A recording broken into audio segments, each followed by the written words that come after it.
is Auntie Trice with another video for you. If you have not done so, please head on over to all of my other social media platforms and follow me on there. They're going to be listed in the description box up underneath this here video. Click the like button on your way in here, my babies, because it's rude to just watch and not click the like button. Go ahead and introduce yourself. Click that like button and say hey to Auntie. That's all you got to do. And if you want to, go ahead and subscribe to Auntie's channel today, because I know you're coming back. You lookers, I know you're coming back. So hit the subscribe button and hit the notification bell so you can get a ding when I do my thing, and you won't be the last one to know what Auntie is talking about when she decides to talk about it. So I'm waiting on you, babies. I got my handy dandy phone, and it's time for us to get into the tea for today. Well, the tea for today ain't about Meg the Stallion, but I just wanted to drop this in here real quick. Man, I knew that album that Meg the Stallion had put out wasn't that good. I knew it wasn't that good, but it was topping the charts for a little bit. It only topped the charts for like a week, and then it fell. Well, it has now come out that Spotify has removed 30 million streams from Meg the Stallion's latest album, and it dropped even further on the Billboard 100 charts. I want to say it's in the 200 charts, not Billboard top 200 charts. Lord, Meg, we fucking knew that album went all that. We just knew the album went all that, because I'm just gonna be honest, none of you rap girls are all of that in 2024. None of y'all have nothing authentic to rap about. None of y'all have nothing clean to rap about. None of y'all have nothing of substance to really bring to the table. So the rap industry is almost damn near dead, especially within the rap girls, because you rap girls ain't doing nothing but introducing slutty, raunchy behavior, and the culture not feeling that, especially not black women, because I'm just gonna be honest with you. Black women, foundational black women, were raised conservative. We were raised conservative. We were raised to be seen and not heard. We were raised to leave things to the imagination. You bitches here in 2024, y'all don't believe that shit. You around here got Sexy Red as your motherfucking mentor. You around here got Meg the Stallion as your leader. You got Ice Spice and fucking Lotto, BBL down. I'm sorry, Cardi B. This bitch ain't made a record in about 7 years, but she stay relevant for stupid shit. God damn. I'm just saying, give us something that we can actually consume that is good for us. Because this raunchy, slutty shit got to go. Every time I turn around, Meg twerking and shaking her ass. I'm tired of that. I'm so tired of twerking and people shaking their ass. I'm tired of it. I'm so sick of that. I knew that record wasn't that good. Hey, I ain't saying I don't like Meg. Now, Meg, you know, she makes some cute little bops, but I just knew her record wasn't that good. Now Spotify done came out and said, Meg the Stallion's team has bought motherfucking bots that streamed her album 30 million more times than what it should have done. Okay, so you buying bots. Okay, so now we gotta look at other people. Nicki Minaj, how about you? You buying bots? Are you buying bots? Hell, I'm scared. I'm scared about Nicki Minaj too, because her fans is something crazy. You hear me? How they sold out that lady tour, had her having $36 million tours. You hear me?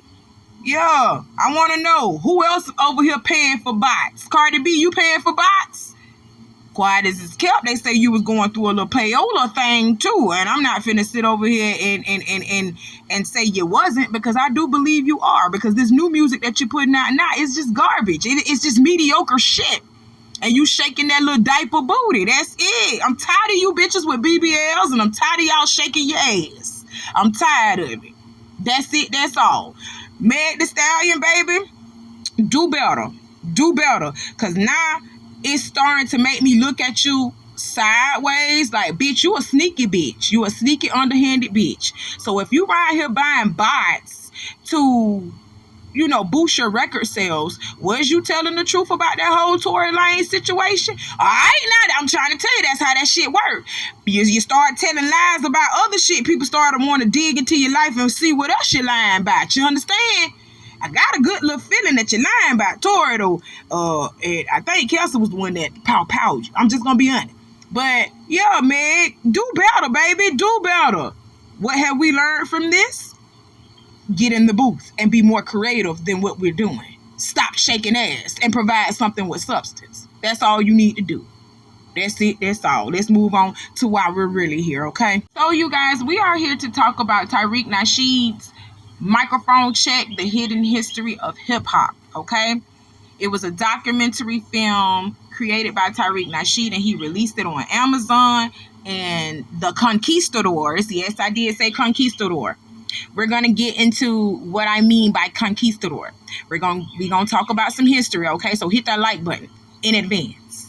So we're talking about Microphone Check, The Hidden History of Hip Hop, a documentary film by Tariq Nasheed. If y'all are not familiar with Tariq Nasheed, look him up on YouTube. He talks a lot about FBA. FBA is the Foundational Black American, a term that he coined to try to pretty much create a nation for Black American folks so that we can get reparations. Tariq Nasheed is constantly talking about reparations.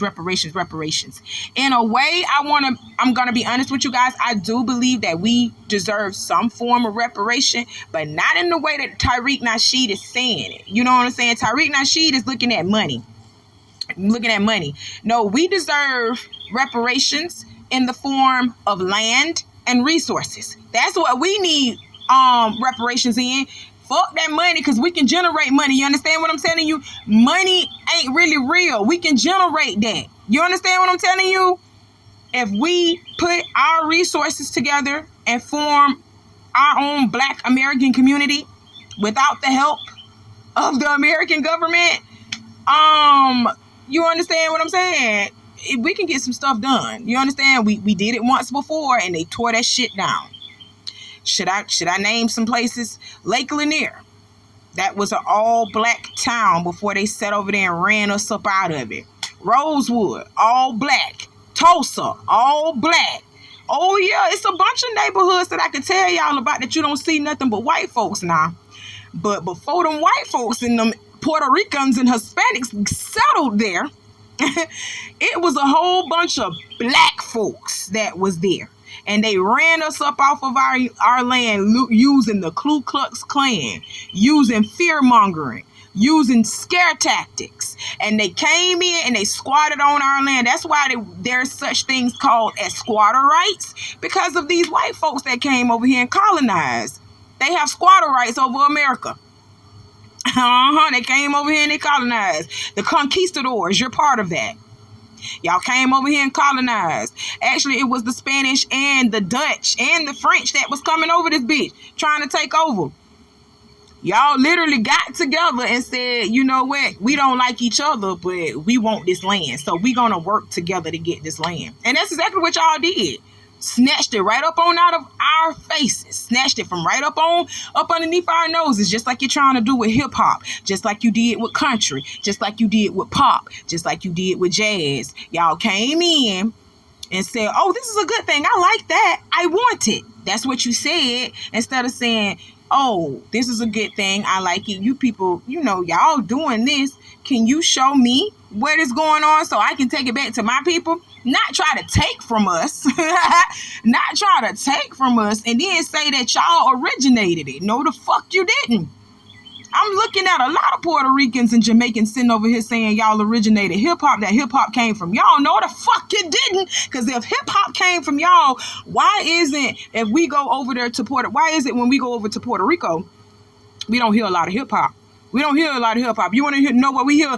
Congo, Yonoro Santa, Yashanana Mora. That's what we hear over there in Puerto Rico. When we go to Jamaican, not Jamaican. When we go to Jamaica, we don't hear hip-hop in Jamaica. We hear one love, one love. Let's get together, it'll be all right. That's what we hear. We hear reggae. We don't hear no hip-hop over there. You lying sacks of shits. So with the 50th year of hip-hop just passing, I'm just going to be honest, it got a lot of people in their feelings, especially the Jamaicans and the Puerto Ricans. They felt like they were left out of the 50th celebration of hip-hop.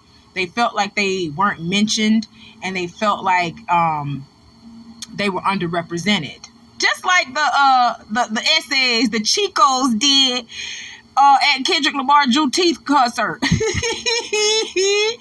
Oh, it's the entitlement for me. It's the entitlement for me. And all most of y'all did was come in, copy and paste what we did. That's all you did. Come in and copy and paste. I swear for God. And then, yes, ain't do nothing but take pictures. Take the pictures. Take the pictures. I'm finna show y'all what I mean by take the pictures. Take the pictures. Take the pictures. Take the pictures. Take the pictures. Shouts out to Voodoo Doll TV, man, because I would have never known that pastor had did that, man. That was the Pastor Jamal Whitehead, or whatever his name is. I got some updates on him, too. We'll talk about him later. But shouts out to Voodoo Doll TV. I would have never known that he had did something like this. The way he yoked that lady in the back of her neck, like, bitch, get the fuck on. That's how I be wanting to do to some of these conquistadors. Take the pictures. Take the pictures and yoke you by the back of your neck. Just grab you with all the strength of my ancestors and tell you to get the fuck on. Like, I want to do you like that so bad. Oh, Lord, that was a nice little kiki, y'all. But back to the matter at hand. Tariq Nasheed released microphone check to dispel the myths of hip-hop originating from the Jamaicans, or hip-hop originating from the Africans, or hip-hop originating from the Puerto Ricans, the conquistadors. Okay? So he actually put this out to let y'all know, y'all need to stop. Y'all need to stop sitting over here trying to claim hip-hop just like y'all did country and just like y'all did pop. He was actually on a podcast with DJ Academics. He was actually on radio with DJ Academics, and he dispelled the very same things to DJ Academics. DJ Academics was trying to say, you know, hip-hop originated in Jamaica.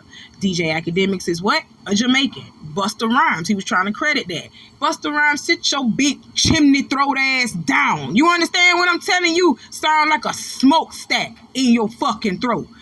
You know that hip-hop didn't originate from no damn Jamaica. Jamaica participated in it. Yes, there were Jamaicans and Puerto Ricans that participated in the hip-hop culture, but y'all did not create hip-hop. Stop that shit. Now let's listen to Tariq Nasheed. A lot of people talking about Jamaicans created hip-hop, which is not true. No, we did. How so? Oh, let's get into this. How you create hip-hop? Well, okay. Come on, let's get into this. Let's get into this. How you create hip-hop, man? Well, I didn't create hip hop. How did Jamaicans create hip hop? But I'm gonna. I heard it was because of Jamaicans. I'm just here telling you the narrative I've heard. We're gonna clear that up. The narrative. Because the Jamaicans that inspired Kool Herc to go to the Bronx door, whatever. That's what I've heard. And by the way, for my people from the islands, I'm trying to be our representative, and I'm here to be a buffer. You know what I mean? I'm here to be a buffer. We're gonna clear these lines up. No, hold on. I'm gonna get somebody in the next room to Google the joint. So you're trying to don't take it from us, Jamaicans. Now, come on. Y'all didn't create hip hop. I'm sorry, brother. There were rap records in the 1960s. Pig Meat Markham had a couple of records. What was the first hip hop record? Well, the first technical hip hop record is a cross between King Tim III and Rapper's Delight. The first technical hip hop record doing what they were doing at the parties in the Bronx. A record. But rap records existed going back to the 1920s, where people were rapping on beat. Foundational Black Americans, we've been doing that. Gospel troops rapping over the beat. Even the word rap, that's something that Foundational Black Americans were doing in the 60s. The word, the term, even hip hop, that was kind of a term that we were. How did the narrative get mixed up then? It got mixed up because of writers talking about Kool Herc. Kool Herc's parties got popular. And because Kool Herc's parties got popular, they tried to attribute, well, he created hip hop, which he didn't. He just got a lot of stuff that people were already doing and kind of put it together in one place. And what made Herc's parties popular, because Herc wasn't a mixer or a scratcher or nothing like that. He played break beats, which other DJs played break beats too. And there were other DJs before Herc, like Disco King Mario, who's Foundational Black American. And again, they were using funk breaks by James Brown. Modern graffiti came out of Philadelphia by a dude named Cornbread, early back in the 60s. So all the elements of hip hop was there. The thing about Herc would do something that a lot of DJs didn't do. What he would do was soak the records, so you wouldn't see what the records were. So people heard these funky records and these breaks, and they wanted to hear him again. And in order to hear him again, you had to go to Herc's parties because he didn't let nobody know what the records were. That gave Herc an edge. That's pretty much it. But all the hip hop elements were already there. I feel like but do you at least admit that there's some commonality or synergy between, like, you know, even some of the culture that existed in the Caribbean, that I don't want to say necessarily inspired, but crossed over, whether it was from an exchange of immigrants or anything like that? No, because Kool Herc couldn't play Caribbean music at his jams. He's admitted that. He said, I tried to play reggae music, the crowds didn't like it. It was nothing about Caribbean music that influenced hip hop here. Absolutely nothing. And that's been a myth that's been perpetuated for years, and nobody wants to clear it up. We have to clear that stuff up. And we ain't trying to take anything away, but we won't let people take away from us as foundational Black Americans. Hip hop is a 100% foundational Black American creation because hip hop was born out of the funk movement that was around at the same time. Even b-boying comes from the funk music. You can't b-boy from Jamaican music. The rhythms of funk music, you have to start the beat on the one, and when people pop like it's 1, 2, 3, 4, 1, 2, 3, 4. So it's funk all the way. Everything about it comes from foundational Black American funk, and then that turned into FBA hip hop. So to the conquistadors and my lovely people of the Caribbean, no, you did not have any hand in this. You participated in it. Now, I'm not going to say you didn't do nothing. You didn't do nothing. Now, you participated, but you didn't create it. Oh, my God. You participated, but you didn't create it. So the fact that y'all be getting all up in arms because the 50th year of hip-hop didn't represent y'all, what you mean? Y'all didn't create this? The 50th year of hip-hop needs to represent hip-hop. What are you talking about? Y'all didn't have nothing. Y'all made some cute little bops in it. That's all y'all did. Y'all didn't make no milestones in hip-hop. Y'all didn't create no historic platforms in hip-hop. Hip-hop was already created when you Jamaicans and you conquistadors came in. Do you not understand what I'm saying? So the fact when we have celebrations of hip-hop or we have celebrations about us, y'all get mad that you're not included. That pisses me off. That pisses me off. Why do you feel like you need to be included in anything when you didn't do anything? Oh my God. Let's keep going. So Tariq Nasheed actually dropped Microphone Check on Amazon, okay? And when he dropped Microphone Check, he got hit with a copyright strike and he immediately had to take it down. Why he had to take it down? It was because of this lovely gentleman right here by the name of Joe Kaza. Okay, I don't know who he is, y'all. Don't nobody know that man down here. He from the north. He that way. You understand what I'm saying? He up in New York. He up in that cesspool up there in New York. You understand what I'm saying? No offense to New York. No offense to my New Yorkers. You understand? But y'all got a cesspool of people up there. It's just like too much going on up in that one little space called New York. You understand what I'm saying? So he's mostly known up there, but down in the South, we don't know him like that. This man ain't do nothing but take pictures. And that's what he so-called got Tariq Nasheed for. Tariq Nasheed used his work, allegedly, they said he used some of Mr. Joe Kaza's work in his documentary, and Joe Kaza struck him down to the ground for it and say, nigga, you're not gonna use my shit. So either take the shit out the documentary or take the documentary down, period, because you are using my shit, okay? So if you did use this man's shit in your documentary, Tariq Nasheed, now come on now. You know better than that. If you did use it, you wrong. That's copyright infringement. Yes, it is. But at the same time, I'm looking at this stuff like you saying that, oh, I got the earliest photos in hip hop and I got all of this and that. And you saying you are like a historian of hip hop. And then when somebody is trying to share pieces of the collective that you have shared with the world, because you got them in a historic library. You know, all of this stuff is documented. We let him come in and take pictures and document our history. And now he's telling us we can't even use it. That's pretty much what he's doing. He's telling us that we can't even use the images of ourselves that he used to produce these photos of. You understand what I'm telling you? He used us to take the photos. Now, if anybody try to make a document and tell you this is how hip hop went, he gonna strike you down. He gonna say, oh, no, you using my shit. I'm gonna need some money up off of that. No, that is so wrong. That is wrong morally, but legally, it's not. Morally, he is a fucked up person. Fuck you, Mr. Joe Conza. But legally, I ain't even mad at you. That's your shit. I ain't even mad at you. Profit off of your shit. You understand what I'm saying? But we allow people like Mr. Joe Conza to come into our culture and profit off of us. This man eating off of us. His generations is eating off of us. Off of some pictures. All he did was take the pictures. Take the pictures.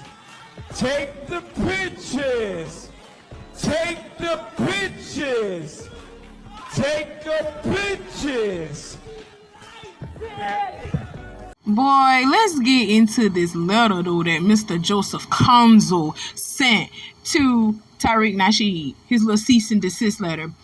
Because it's so small, I'm going to have Voodoo Doll TV herself actually read it off for you guys, and then I'm going to come back with the rest of my commentary. The letter says, to whom it may concern, my name is Joseph Joe Conzo, and I write regarding the unauthorized use of my copyrighted intellectual property in the film of Microphone Check, which is scheduled to be shown at Quad Cinema in New York City from July 19th through the 25th of 2024. For your information, I am a pioneering photographer from the Bronx, New York, who has been heralded by the New York Times as the man who took hip-hop's baby pictures. My seminal book on hip-hop culture, Born in the Bronx, a visual record of the early days of hip-hop 2007, has received worldwide acclaim, and my photographic collection is held in Cornell University's Cornell Hip Hop Collection, part of its rare and manuscript collections. In addition, I am a U.S. Army veteran and a retired EMT with the New York Fire Department who proudly served New York and assist at the World Trade Center on September 11, 2001. Okay, I see he trying to add a little razzle-dazzle for a little spice so they can make a good decision for him. He says, I'm notifying you of the infringement of my rights under the Copyright Act and counterpart laws around the world. My copyrighted photos, which appear in the film Microphone Check, were not authorized by me, my agent, or the law. For clarity, no authorization was granted to the producers of Microphone Check, King Flex Entertainment, director Tariq Nasheed, or any of their agents to use my exclusive photos in any way, shape, or form. In so doing, the film and its producers have violated the Digital Millennium Copyright Act 17 U.S.C. Section 512C, the DMCA, and infringed upon rights held by me, including my exclusive right of reproduction, distribution, and display. As an FYI, Microphone Check was recently sold on Amazon in Blu-ray format. On the advice of counsel, I filed a copyright infringement claim with Amazon for the film's unauthorized use of my photos. On July 14, 2024, my claim was honored by Amazon, and then it also says these other people and these other complaint IDs, and it says, and the film was removed from its website.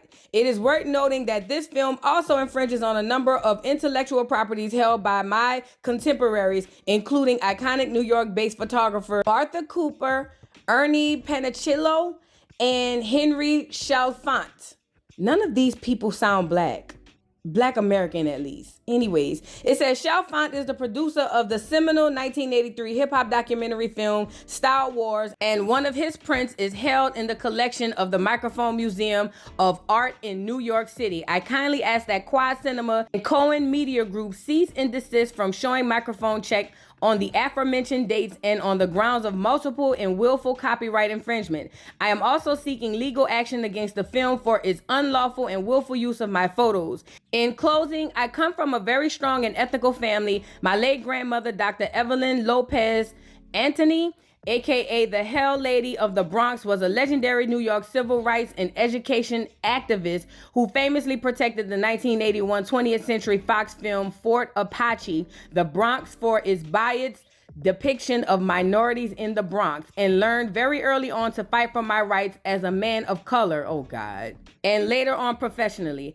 I've always believed in doing the right thing. I trust that Quad Cinema and or Cohen Media Group will do the right thing here and not support films who infringe on the legal rights held by others, especially those who have wholeheartedly committed their lives and careers civically and culturally to the great state of New York.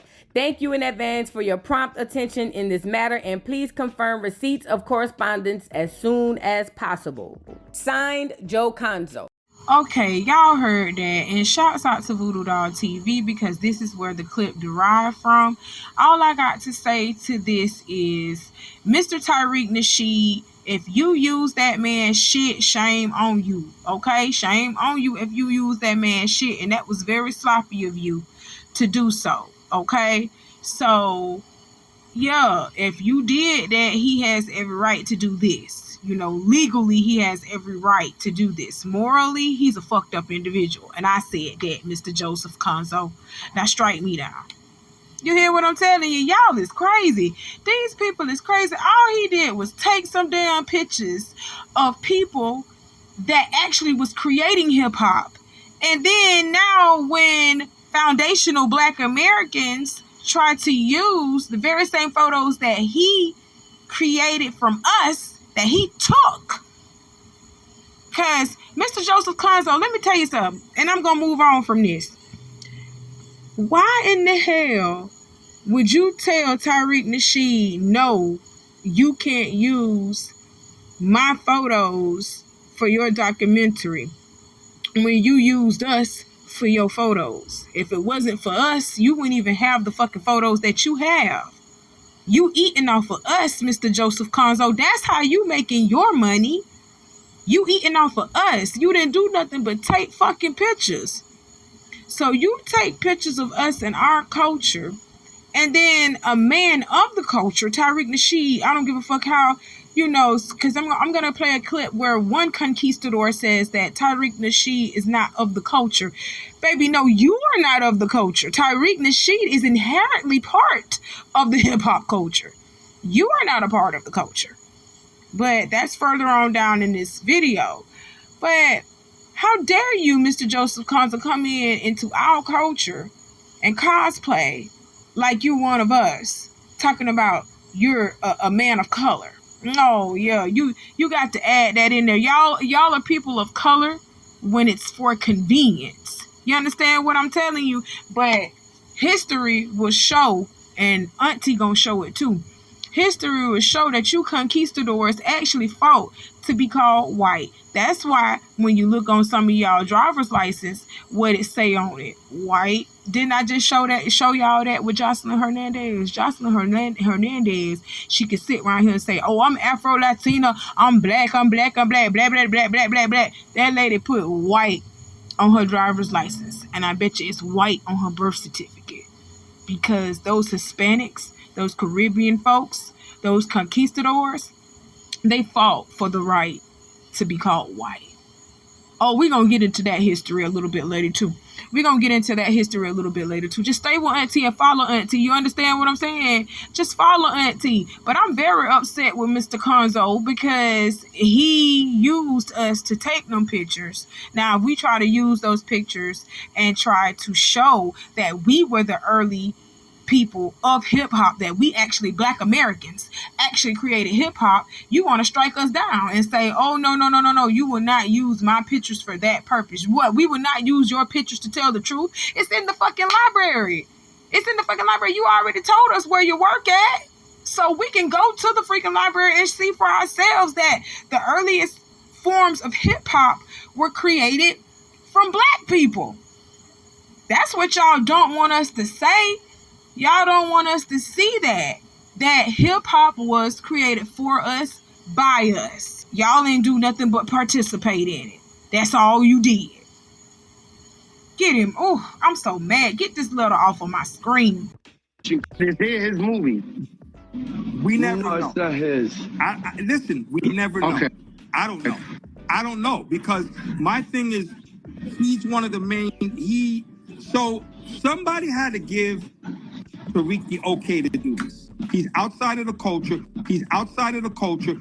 He's outside of the culture. Who hooked up all those interviews? See, I'm a chess player, so even though I'm not sure, I gotta go by my instinct. That's easy. All you have to do is look on the credits and see who the executive producer is, and that's who paid for it. There you go. And then what happens is executive producer could then say, okay, well, now let's get it on a platform, and then maybe a platform or a distribution company will buy it for whatever, upwards of like $700 to $1 million.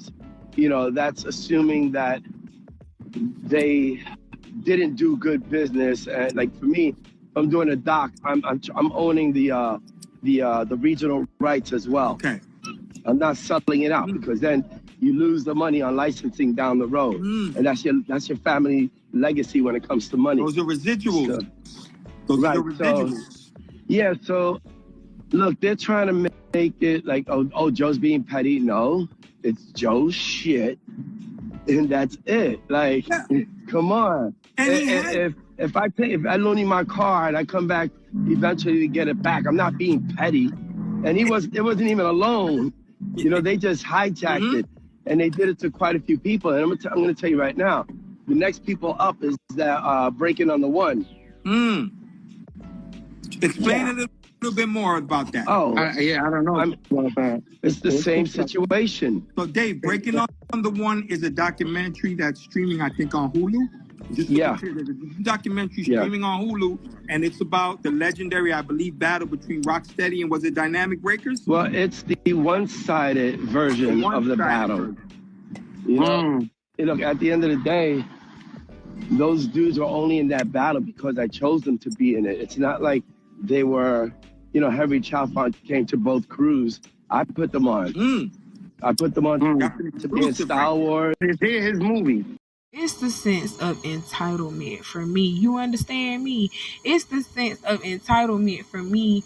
I feel so disgusted that you literally can sit there and look in the camera and get on this here good old internet and say that Tariq Nasheed, a black man, isn't of the culture. Sir, have you looked at yourself in the mirror? Have you really looked at yourself in the mirror? Do you really know what your identity is? Or are you having an identity crisis? Sir, you are not a part of the culture either. Do you understand what I'm telling you? You are not like us either, conquistador. That man really sat up there and said that Tariq Nasheed is not of the culture. He really sat up there on Beyonce's good old internet and said that Tariq Nasheed is not of the culture, when that is the furthest thing from the truth. Sir, you are not of this culture. You are not of this culture. If Tariq Nasheed ain't a part of the culture, you damn sure ain't a part of it. You damn sure ain't a part of it. You are further away from it than he is then if Tariq Nasheed ain't a part of it. But y'all want to associate yourselves as a part of the hip-hop community. You're saying that y'all, you know, had a stake in the hip-hop community when all you did was copy and paste everything you saw black folks do. Because I'm just going to be honest, up there in New York, in that little cesspool, that little melting pot of people, those brown people, they were put in close proximity to the black people. You understand what I'm saying? When they let all them brown folks come in here and they stuck them up in New York, they stuck them with the black folks. That's why when you hear them say nigga, nigga, nigga, nigga, nigga up there, them Puerto Ricans, them Hispanics up there, when you hear them saying nigga, Cardi B, she one of them. Cardi B, she one of them. When you hear them saying nigga, nigga, nigga, nigga, nigga all the time, black folks don't get riled up like how us black folks in the South do. You know, them Hispanics in the South know better than to, you better not even say nigga night, NyQuil, Notre Dame. They know better than to have an N-word coming out their mouth around us down here in the South. But up there in New York, it's different. They can say nigga, nigga, nigga, nigga, nigga all day. And y'all still dapping them up, inviting them to the damn barbecue. That's why they feel like it's okay to say, I had a stake in hip hop. I did this in hip hop and did that in hip hop. Okay, so what did you do in hip hop? I took the pictures. You took pictures, bro. You ain't spinning nothing.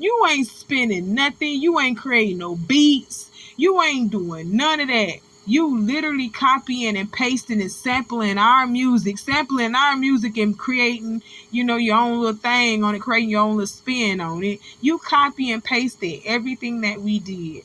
Right down from taking the pictures and documenting hip hop. That's why it's very important for Black folks to start documenting their own things. They need to start taking pictures of when they're forming their groups. They need to start taking pictures and documenting when they're forming their businesses and stuff like this, so things like this won't happen. Because Joe Conza, the conquistador, literally has early photos of hip hop, and he refuses to allow, other people to use them. He refuses to allow Black people to use them to display their Black history. But at the same time, I really am on Joe Conza's side with this when it comes to you using my shit. You gonna pay me for using my shit. Like, that's not right, Tyreek. I'm just gonna say it. It's not right. If you did use his stuff, pay that man for using his stuff or take the shit down. Like he said, you should have went the legal way. If you were gonna use that man's stuff, you should have went the legal way and should have went the proper way to get his stuff. Like, you really just took the man's shit and didn't even tell him you was taking his shit. Like, what type of shit is that? That's crazy.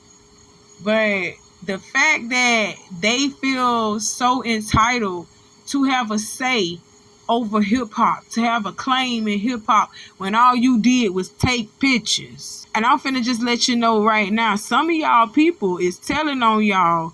And they're actually telling the truth, saying that they didn't create nothing. Hispanics, the Puerto Ricans, y'all didn't create nothing in hip hop. Y'all didn't create nothing. Hip hop was already going on and started by the time y'all even decided to take part in it. Oh yeah, let me play them videos. I'm gonna play y'all some videos, okay? And then I'm gonna come back with the rest of my commentary. This is gonna 1978. Yeah, what year did you get into did you start rapping, Ruby D? Late 76, early 77. 76, 77. Mm-hmm. The Furious Five were still the three MCs. So if we go by the timeline of 73 and y'all is the first Puerto Ricans, that means that hip hop was going for at least 3 years before any Puerto Ricans touched the hip hop soil, correct? Pretty much. Correct. I would say that. One of the lines that made this song so famous is when I go Boricua, Morena, and what Boricua means is Puerto Rican and Black woman. That's like my love to the music, My love to thank you to the Black people for accepting Boricua. Thank you to the Black people for accepting Boricua. Oh, y'all thought I wasn't gonna play that one, huh? You thought I wasn't gonna get that out the vote. Big Pun himself actually came out here and was thanking Black Americans for accepting him within the hip-hop culture. Man, but y'all had something to do with the culture, right? This is y'all culture. You know what I'm saying? This ain't Tariq Nasheed's culture. He's not even a part of the culture. Oh my God. Well, let me tell you something. That is lies. It was all a lie. Black people created hip-hop. Quiet as it's kept, hip-hop actually originated in the damn South. Stop playing. Anyway, that's all that Auntie got to talk to y'all about for today. Don't let these people take over hip-hop like they did country and pop. They took over country and pop from us.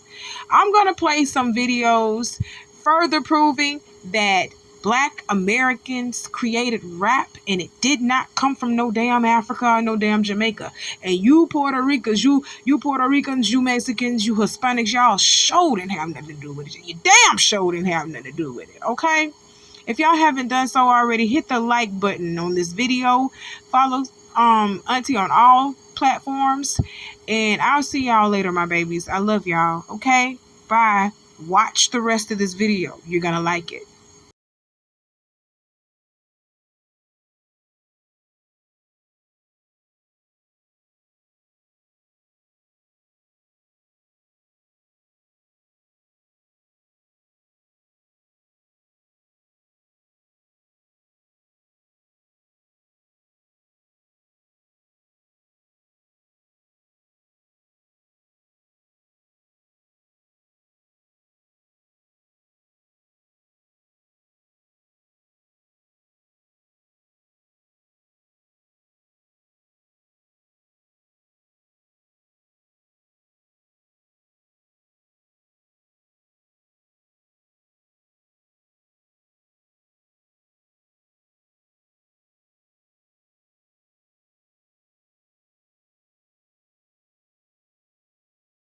person, a race, an ethnicity could say, we invented this, it is ours, and everybody came after. Can I say something real quickly? Hey, listen, back in the 70s, 60s, maybe a little earlier, the Bronx is the melting pot of all ethnic groups. Huge migration of people to the Bronx, okay? And that's who created, or that's who put together this culture that we love so much. You know, hip hop was birthed in the Bronx, and hip hop holds no color boundaries or ethnic boundaries. I mean, we had Jewish cats breaking. You know, doing graffiti. Doing graffiti, like you know. I mean, keep it a buck. I mean, hip hop, like basketball, was predominantly black. Okay, and I remember, and my man Disco Wiz ain't here right now, but Disco Wiz, you know what I mean. We was friends in school, and when I told him I was DJing, I put him down with me. We started DJing together, and we would just, as friends, just walk through the neighborhood, walk down streets. We used to dress alike and shit. And he would catch flack from Puerto Ricans, Latinos. They would like stop him when we was walking and say something to him in Spanish. And I could tell that something was wrong because he would hand me his hat. Yeah. And I seen him knock 3 or 4 people out for saying, why you hanging with that fucking Moreno? All right. So it wasn't all everybody kumbaya. We was at that point in our youth where we was in the park, and most of the Puerto Ricans was in the handball court, and most of the black people was on the basketball court. Now, did black people play handball? Yeah, but it was predominantly Puerto Ricans. Did Puerto Ricans play basketball? Yeah, but it was predominantly black, and that's the same thing for hip hop. If I produced a cartoon called Living La Vida Loca, of a Hispanic family eating burritos, running up and down the border, swimming across the Rio Grande, while acting as drug mules for El Chapo, how do you think they would feel about that? Let's be real and let's stop bullshitting. And then people try to get mad when we want to delineate from this nonsense. They wouldn't let us do that at no point, man. They'd be out there with picket signs. We don't have to sit up here and let people misrepresent us with this filth. It's always some outsiders coming in here with this nonsense.